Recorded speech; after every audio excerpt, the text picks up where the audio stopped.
دوسرے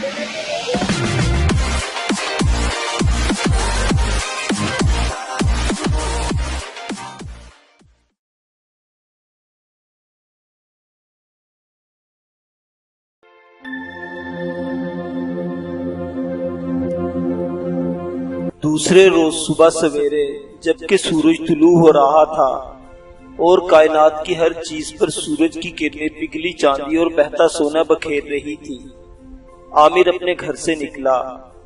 وہ گھوڑے پر سوار تھا اور اسے میانہ روی سے ہانکتا ہوا اس طرف جا رہا تھا جہاں محتسب جمال الدین کے تحت کام کرنے والے محافظوں کا مرکز تھا۔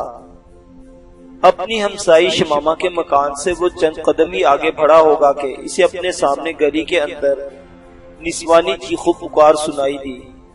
عامر ٹھٹک کر رہ گیا۔ اس نے دیکھا گلی کے چھوٹے کنویں سے پانی بھرنے کے بعد شمامہ اپنے گھر کی طرف جانے ہی والی تھی کہ دو نوجوانوں نے اسے پکڑ لیا۔ شمامہ بری طرح چلا اور بے بسی کی حالت میں ان کی منت سماجت کر رہی تھی۔ چھوڑ دو مجھے، تمہیں خداوند کا واسطہ، مجھے تنگ نہ کرو۔ شمامہ کی التجا پر کان دھرے بغیر وہ اسے ایک طرف کھینچنے لگے، جبکہ شمامہ اپنے آپ کو ان کی گرفت سے آزاد کرانے کی بھرپور کوشش کر رہی تھی۔ اسی کشمکش میں پانی کا برتن شمامہ سے چھوٹ کر زمین پر گرا اور پاش پاش ہو گیا۔ بے بس ہو کر شمامہ زور زور سے مدد کے لیے پکارنے لگی۔ یہ سما دیکھتے ہی عامر نے اپنے گھوڑے کو ایک سخت مہمیز لگا دی تھی۔ اپنے گھوڑے کو سر پر دوڑا کر وہ کنویں کے قریب نیچے اترا۔ پلک جھپکنے میں اس نے شمامہ سے الجھنے والے دونوں نوجوانوں کی گردنیں پکڑ لی اور دونوں کے سر پوری قوت سے آپس میں ٹکرائے۔ پھر عامر پر جنونی سی کیفیت طاری ہو گئی۔ اس نے ان دونوں پر گھونسوں کی بارش کر دی۔ انہیں عامر پر ہاتھ اٹھانے کا موقع ہی نہ ملا تھا، اور پھر وہ دونوں مجرم تھے اور جرم کے احساس نے انہیں اور زیادہ بزدل بنا دیا تھا۔ تھوڑی دیر تک وہ یوں ہی عامر کے ہاتھوں پٹتے رہے، پھر وہ جان بچانے کی خاطر بھاگ کھڑے ہوئے، کیونکہ انہیں یہ بھی خطرہ تھا کہ اگر محلے کے لوگ شور سن کر باہر آ گئے تو ان کی زندگی موت کا مسئلہ اٹھ کھڑا ہوگا۔ ان کے بھاگ جانے سے شمامہ کے چہرے پر حیات بخش رنگ بکھر گئے تھے، بالکل اس مسافر کی طرح جس کے سامنے جاڑے کی ٹھٹرتی لمبی سیاہ راتوں میں آگ کا الاؤ روشن کر دیا گیا ہو۔ اس نے عامر کی طرف مسکرا کر دیکھا۔ اس کی مسکراہٹ میں بے لوثی، جانثاری اور خلوص تھا۔ عامر نے کوئی اثر نہ لیا۔ اس کے چہرے پر دور دور تک بے حسی، بے اعتنائی تھی۔ پھر وہ تیز تیز قدم اٹھاتا ہوا اپنے گھوڑے پر سوار ہوا اور اسے ایڑ لگا کر آگے بڑھ گیا، اور شمامہ صحرا میں تپتے تنہا درخت کی طرح خاموش اور اداس کھڑی رہ گئی۔ دمشق کے ایک پررونق چوراہے میں ان گنت لوگ دائرے کی صورت میں کھڑے تھے، اور اس دائرے کے اندر حسین شمامہ رقص کر رہی تھی۔ یہ اس کا پیشہ تھا اور اسی سے وہ اپنی گزر بسر کرتی تھی۔ لوگوں کے اس اجتماع کے قریب ہی بوڑھا اور بزرگ امیس بیٹھا ہوا تھا۔ اس کے ہاتھ میں بربط تھا اور وہ سر جھکائے نہ جانے زندگی کی کن تاریک الجھنوں میں کھویا ہوا تھا۔ اچانک بوڑھا امیس گھوڑوں کی ٹاپیں سن کر چونک اٹھا۔ اس نے جب سر اٹھا کر سامنے دیکھا تو اسے احساس ہوا چوک میں کئی گھڑ سوار اپنے گھوڑوں کو سر پر دوڑاتے ہوئے آگے بڑھ رہے تھے۔ کچھ دیر تک بوڑھا امیس اپنی جواب طلب نگاہوں سے دیکھتا رہا، پھر وہ شاید انہیں پہچان گیا کیونکہ اس کے چہرے پر مسکراہٹ بکھر گئی تھی۔ اس نے دیکھا عامر بن نافع اپنے ساتھیوں کے ساتھ طاہر المرزغانی کے لٹیروں کا تعاقب کر رہا تھا۔ عامر کو دیکھتے ہی لوگ شمامہ کا رقص دیکھنا بھول گئے اور ہر طرف شور اٹھ کھڑا ہوا، عقاب آ گیا، عقاب آ گیا۔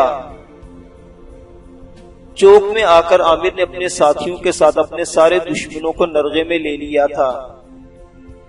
چوک میں لوگوں کے اجتماع کے اندر سے طرح طرح کی آواز بلند ہونا شروع ہو گئی تھی جو سب عامر کی حمایت میں تھی۔ بوڑھا امیس بھی اٹھ کر آگے بڑھا اور پوری قوت سے چلاتے ہوئے اس نے عامر سے کہا، آگے بڑھو اور جھپٹ جاؤ ان پر کہ میرا رب جو بیدار اور منصف ہے تمہاری حفاظت کرے گا۔ یاد رکھو تمہارے سامنے ان کی حالت ایسے ہی ہے جیسے عقاب کے سامنے کرگس، اور جانو عقاب کے سامنے کرگس کا احتجاج کوئی حیثیت اور وقت نہیں رکھتا۔ عامر ہمہ سوز سموم اور طوفان بلاخیز کی طرح اپنے ساتھیوں کے ساتھ المرغزانی کے راہزنوں پر ٹوٹ پڑا تھا۔ راہزنوں نے عامر اور اس کے ساتھیوں کو حصار کے اندر سے نکل بھاگنا چاہا، لیکن ان کی حالت ان بکریوں جیسی ہو گئی تھی جو خونخوار اور بھوکے بھیڑیوں کے اندر گھر گئی ہوں۔ چند ہی لمحوں تک عامر نے ان پر قابو پا لیا اور وہ سب نقدی کی تھیلیاں پھینک کر بھاگ نکلے تھے۔ اپنے ساتھیوں کے ساتھ عامر نے تھیلیاں اٹھائی اور اسی سمت لوٹا جس سمت سے وہ المرغزانی کے آدمیوں کا تعاقب کرتا ہوا شہر میں داخل ہوا تھا۔ جب وہ اپنا گھوڑا سر پر دوڑاتا ہوا بوڑھا امیس کے پاس سے گزر رہا تھا تو امیس نے چلاتے ہوئے کہا، اے دمشق کے فرزند مہربان، تو وحشت و بربریت کی ستم آرائیوں کے طوفانوں میں غریبوں کی حمایت میں خوب کفارہ ادا کر رہا ہے۔ خدا کرے تو ان بے دینوں کو کچے دھاگے اور ریت کے گھروندے سمجھ کر ان پہ آزاد شکنی کرتا رہے۔ اے نافع کے نیک خو فرزند، میرا رب تجھے نیکی کی کاموں میں بے چین شراروں کا خروش، فطرت کی خشمناک چمک اور شرارے برق بنائے رکھے۔ اے دمشق کے اونگتے لوگوں کو جگانے والے رات کے مسافر، تو ایک گمنام مجاہد ہے۔ اور یاد رکھو آزادی کی تاریخ کو گمنام مجاہد ہی اپنے خون سے رنگین حروف میں لکھتے ہیں۔ میرا رب تیری نگاہوں میں عقاب کی سی تیزی اور تیرے سر پر طلسماتی اور شنگرفی رنگوں جیسی خوبصورت کامیابی کا سایہ برقرار رکھے۔ عامر نے سر گھما کر مسکراتے ہوئے امیس کی طرف دیکھا، پھر وہ اپنے ساتھیوں کے ساتھ اپنے گھوڑوں کو سر پر دوڑاتا ہوا شہر سے باہر نکل گیا۔ ان سب کا رخ ان نواحی بستیوں کی طرف تھا جہاں سے المرغزانی کے آدمی لوٹ مار کر کے لوٹے تھے۔ شاید وہ وقت ضائع کیے بغیر نقدی کی تھیلیاں ان کے اصل مالکوں تک پہنچا دینا چاہتا تھا۔ دمشق کا وزیر طاہر المرغزانی ایک روز اپنے دیوان خانے میں بیٹھا گہری سوچوں میں ڈوبا ہوا تھا۔ وہ بار بار بیرونی دروازے کی طرف دیکھ لیتا جیسے کوئی آنے والا ہو، وہ بے چینی سے اس کا انتظار کر رہا ہو۔ چند ہی لمحوں بعد دو کڑیل اور لمبے قد کے جوان دیوان خانے میں داخل ہوئے اور طاہر المرغزانی کے سامنے بیٹھ گئے۔ ان دونوں کی شکلیں آپس میں ملتی تھیں اور لگتا تھا جیسے وہ دونوں بھائی ہوں۔ ان دونوں کے نام پولوس اور سقلاج تھے، دونوں سگے بھائی اور منافق تھے۔ بظاہر وہ مسلمان تھے لیکن اصلاً وہ عیسائی تھے اور اسماعیلی فرقے کے لیے کام کر رہے تھے۔ دمشق میں جس قدر اسماعیلی تھے، المرغزانی نے ان دونوں بھائیوں کی مدد سے ان سب کو اپنی حمایت پر آمادہ کر رکھا تھا۔ اس کے علاوہ سقلاج المرغزانی کے لڑکوں کو تیغ زنی کی تربیت دینے کا بھی استاد تھا۔ المرغزانی نے ان دونوں بھائیوں کو مخاطب کر کے کہا، کیا تم دونوں اس قدر مجبور اور بے دست ہو گئے ہو کہ تم عامر بن نافع کی روک تھام نہیں کر سکتے؟ وہ جب اور جہاں چاہتا ہے ہمارے آدمیوں کو لوٹ کھسوٹ لیتا ہے۔ اگر اس کے ارادوں کے آگے بند نہ باندھا گیا تو یاد رکھو ایک روز ہماری اپنی گردنوں پر بھی وہ تیز زہریلی تلوار بن کر لہرا رہا ہوگا۔ پولوس نے کچھ سوچنے کے بعد کہا، اگر ہم اس کا خاتمہ کر دیں تو آپ کو کوئی اعتراض ہے؟ المرغزانی نے پرسکون لہجے میں کہا، اگر تم اس کا خاتمہ کر سکو تو یہ ہمارے حق میں ایک نیک فعل اور اچھا شگون ہوگا۔ پولوس نے چھاتی تانتے ہوئے کہا، تو پھر چند روز انتظار کیجئے، ان قریب آپ سنیں گے کہ عامر بن نافع کسی گمنام قاتل کے ہاتھوں مارا گیا ہے۔ تھوڑی دیر اور بیٹھ کر پولوس اور سقلاج المرغزانی کے ساتھ عامر کے قتل پر بحث کرتے رہے۔ اس کے بعد وہ دونوں بھائی وہاں سے اٹھ کر چل دیے۔ جب وہ دروازے کے پاس پہنچے تو سقلاج نے درزیدہ نگاہوں سے المرغزانی کی طرف دیکھتے ہوئے کہا، کیا یہ بہتر نہ ہوگا جس روز عامر بن نافع قتل ہو اسی رات ہم دمشق کی حسین رقاصہ شمامہ کو یہاں اٹھا لائیں؟ اس نے ہمیشہ ہمارے ارادوں اور خواہشات کی توہین کی ہے، یہاں آ کر اسے ہماری ہر آرزو اور ہر خواہش کا احترام کرنا ہوگا۔ عامر پر پولوس ہاتھ ڈالے گا اور شمامہ کو میں اٹھا لاؤں گا۔ المرغزانی نے عیارانہ اور مکروہ ہنسی ہنستے ہوئے کہا، تمہارا یہ اقدام نہایت نفع بخش اور دلچسپ ہوگا۔ پھر وہ دونوں بھائی بڑے اور دیوان خانے سے باہر نکل گئے۔ شام گہری رات میں ڈھلتی جا رہی تھی، چاروں طرف ظلمت، سیاہی، تاریکی اور اندھیرا پھیل گیا تھا۔ فضائیں خاموش اور چپ تھی، جیسے سحر سامری کا شکار ہو گئی ہوں۔ کائنات کی ہر شے ساکن تھی، گویا ازلی اور وہبی قوتوں نے ان کے فطرت کے گیت چھین کر ان کے لبوں پر سکوت کی مہر لگا دی ہو۔ عامر گھوڑے پر سوار اپنے گھر میں داخل ہوا۔ چھپر نما استبل میں اپنا گھوڑا باندھ کر جب وہ اس کمرے میں داخل ہوا جس میں بھٹی تھی تو اس نے دیکھا اس کا بوڑھا باپ وزنی ہتھوڑا تھامے کام میں مصروف تھا۔ عامر نے آگے بڑھ کر اپنے باپ سے ہتھوڑا لے لیا اور شکایت آمیز آواز میں کہا، میں نے آپ سے کہا بھی تھا آپ کام نہ کیا کریں، میں رات کو سارا کام نپٹا لوں گا، پھر آپ نے ہتھوڑا کیوں سنبھال لیا؟ بوڑھے نافع بن کعب نے مسکراتے ہوئے کہا، اے میرے بیٹے، پہلے کھانا کھا لو پھر کام کرنا۔ عامر نے ہتھوڑے کا دستہ زمین پر مار کر اسے ٹھوکتے ہوئے کہا، مجھے امام یوسف نے بلایا تھا، میں ان کے ہاں سے کھانا کھا کر آ رہا ہوں۔ نافع جب باہر نکلنے لگا تو اسے پھر کوئی بات یاد آ گئی اور عامر سے کہا، آج قبیلے کا ایک آدمی تمہارے چچا کا پیغام لے کر آیا تھا، اس نے کہلا بھیجا ہے کہ اپنے باغات اور فصل خریف کی آمدنی آ کر لے جاؤ۔ میرا ارادہ ہے کہ تم کل قبیلے میں چلے جاؤ اور اپنی رقم جا کر لے آؤ۔ عامر نے بڑی نرمی سے کہا، آپ مطمئن رہیں، میں کل قبیلے جا کر چچا سے رقم لے آؤں گا۔ نافع باہر نکل گیا اور عامر اپنے کام میں لگ گیا تھا۔ دوسرے روز عصر کی نماز کے بعد اپنے چچا کے پاس بنو ابس جانے کے لیے عامر اپنے گھر سے روانہ ہوا۔ دمشق سے نکل کر وہ دریائے ابانا کے کنارے کنارے شمال کی طرف بڑھنے لگا۔ یہ دریا کوہستان ہرمون کی طرف سے آتا ہے۔ پہاڑوں سے نکلنے کے بعد یہ مشرق کی طرف رخ کر کے دمشق میں داخل ہوتا ہے۔ اسی دریا کے دائیں کنارے زیدانی اور بردہ کی وادیاں ہیں اور انہی وادیوں میں عرب کے مشہور قبائل بنو ابس اور بنو زیبان آباد تھے۔ زمانہ جاہلیت سے ہی ان دونوں قبائل میں دشمنی اور چپکلش چلی آتی تھی اور دونوں قبائل ایک دوسرے کے خون کے پیاسے تھے۔ جس وقت عامر اپنے گھوڑے کو بھگاتا ہوا دریا ابانا کے کنارے کنارے شمال کی طرف جا رہا تھا، اس وقت سورج غروب ہو رہا تھا اور شام کے غمگین اندھیرے پھیلنے لگے تھے۔ ہوا بہت تیز ہو گئی تھی اور طوفانی شام کے ٹھٹرے سکوت میں کوہر کا پھیلاؤ گہرا ہوتا جا رہا تھا۔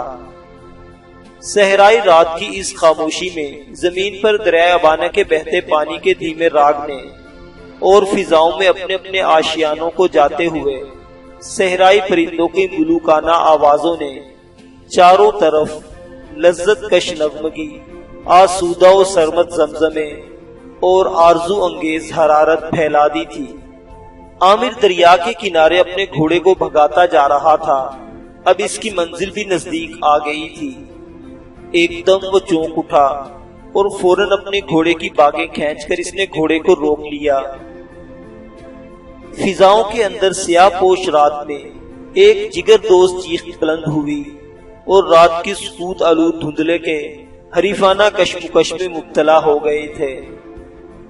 عامر کچھ سوچ ہی رہا تھا کہ وہ چیخ ایک بار پھر کچھ اس طرح بلند ہوئی جیسے دور افتادہ افق کے ملجگے دھبوں میں ہوا کے بے نشان جھونکے سسکیاں بھرنے لگے ہوں۔ آواز کسی نوجوان اور نوخیز لڑکی کی تھی۔ عامر نے اپنے گھوڑے کو آواز کی سمت ایڑ لگا دی۔ تھوڑی دور آگے جا کر اس نے دیکھا دریا کے کنارے 4 گھڑسوار کھڑے تھے، جن میں سے ایک اپنے آگے ایک نوخیز لڑکی کو دبوچے ہوئے تھا، جو اس بے رحم بھیڑیے سے اپنا آپ چھڑانے کی کوشش کر رہی تھی، جبکہ دریا کے کنارے ریت پر ایک جوان زخمی حالت میں کرہا رہا تھا اور اس کے قریب ہی 2 فالتو گھوڑے کھڑے ہوئے تھے۔ عامر جب نزدیک ہوا تو وہ ان 4 گھڑسواروں کو پہچان گیا۔ ان میں سے ایک پولوس تھا، جس نے طاہر المرزغانی کے ساتھ وعدہ کیا تھا کہ وہ مناسب موقع دیکھ کر عامر کو قتل کر دے گا، اور دوسرے 3 سوار اس کے ساتھی تھے۔ شاید پولوس کو اس کے مخبروں نے اطلاع کر دی تھی کہ عامر اپنے قبیلے جا رہا ہے، لہٰذا اس نے حملہ کر کے راستے ہی میں عامر کو ختم کرنے کا پروگرام بنایا۔ عامر کو دیکھتے ہی پولوس نے لڑکی کو نیچے گرا دیا اور وہ بھاگ کر جوان کو دیکھنے لگی، جو زخمی حالت میں ریت پر پڑا کرہا رہا تھا۔ عامر کی عقابی نگاہوں میں خواب سے بیدار ہونے والے اسلحے کی سی چمک آ گئی تھی۔ اس نے سخت آواز میں پوچھا، پولوس، پہلے تم اپنے ساتھیوں کے ساتھ لوٹ مار کا کام کرتے تھے، اب تم نے لوگوں کے عصمتوں کو کھلونا بنانا بھی شروع کر دیا ہے۔ پولوس نے بڑے گھمنڈ اور تکبر میں کہا، ہمارا اصل شکار تو تم ہو، یہ لڑکی تو دمشق سے آتی ہوئی اتفاقاً ہمارے ہاتھ لگ گئی ہے۔ یاد رکھو، میں نے کسی کے ساتھ تمہارے قتل کا وعدہ کر رکھا ہے، اور یہ عہد آج میں ضرور پورا کروں گا۔ عامر نے غصے میں شعلے کی طرح چمکدار اور گرج کی طرح وزنی آواز میں کہا، پولوس، میں کوئی ابر آوارہ کا ٹکڑا نہیں کہ تم ہوا بن کر مجھے اڑا دو۔ تمہیں میری تلوار کا سامنا کرنا ہوگا، اور میری تلوار کی کاٹ ایسی ہے کہ وہ تیری روح کی تڑپ اور زندگی کے ثبات و دوام کو کاٹ کر رکھ دے گی۔ عامر رکا، پھر باروب نوا اور پرشوکت لہجے میں کہنے لگا، اے بد باطن منافق، اے بشر غلیظ، آگے بڑھو اور دیکھو کس کا انجام عبرت انگیز ہوتا ہے۔ پولوس اپنے 3 ساتھیوں کے ساتھ آگے بڑھ کر عامر کے گرد گھیرا ڈالنے لگا تھا۔ عامر نے اپنے چہرے پر خود کا نقاب گرا لیا اور تلوار اور ڈھال سنبھالنے کے بعد اس کی آنکھوں میں چیتے کی سی چمک اور چوڑے پھن والے ناک کی سی خوفناکی چھا گئی تھی۔ اس کے چٹانوں میں ڈھلے جسم میں زندگی کی پوری حرارت حرکت میں آ چکی تھی۔ اس کے چہرے پر جنگلی جلال اور وحشی قہرمانیت چھا گئی۔ ایک دم اس نے اپنے گھوڑے کو ایڑ لگائی۔ گھوڑا شاید پہلے ہی اپنے مالک کے اشارے کا منتظر تھا، ایک دم بائیں طرف مڑ گیا۔ عامر نے سیلاب کے ریلے اور بجلی کی خوفناک بوندے کی طرح حملہ آور ہوا اور پولوس کے 2 ساتھیوں کو موت کے گھاٹ اتار کر رکھ دیا۔ اتنی دیر تک پولوس اور اس کا ایک ساتھی بھی عامر پر حملہ آور ہو چکے تھے۔ عامر نے پھر گھوڑے کو ایڑ لگائی اور ذرا ہٹ کر بائیں طرف سے گزرتا ہوا پولوس کے آخری ساتھی کی گردن بھی کاٹ کر رکھ دی۔ پولوس وحشت زدہ کھڑا عامر کو دیکھ رہا تھا۔ اس کے چہرے پر اجڑے اور پرانے مابت کی سی اداسی اور مایوسی کے اندھیرے کی گہرائی تھی۔ عامر اسے چیلنج دیتی نظروں سے گھور رہا تھا۔ پھر چنگاریوں کی طرح بھڑکتی ہوئی آواز میں عامر نے کہا، پولوس، پولوس، مرد کا یہ کھیل اتنا آسان نہیں جتنا جان کر تم نے کسی سے میرے متعلق اور میرے قتل کا وعدہ کر کے دریا ابانا کے کنارے میری راہ روکی ہے۔ یاد رکھو، تمہارے ساتھیوں کی طرح دریا کا یہ کنارہ تمہاری مرد گاہ بنے گا۔ پولوس نے نہ جانے کیا سوچا، ایک دم اپنے گھوڑے کو ایڑ لگا کر وہ دمشق کی سمت بھاگ کھڑا ہوا۔ عامر نے چلا کر کہا، پولوس، مجھ سے بھاگ نکلنا اتنا آسان نہیں۔ ساتھ ہی عامر نے اپنا بھاری خنجر نکالا اور تاک کر مارا، جو پولوس کی پشت سے ہوتا ہوا اس کے سینے سے پار ہو گیا۔ پولوس ایک وحشتناک چیخ کے ساتھ گھوڑے سے گر گیا تھا۔ عامر بھی اپنے گھوڑے سے اترا اور سسکتے ہوئے پولوس کی گردن کاٹ دی تھی۔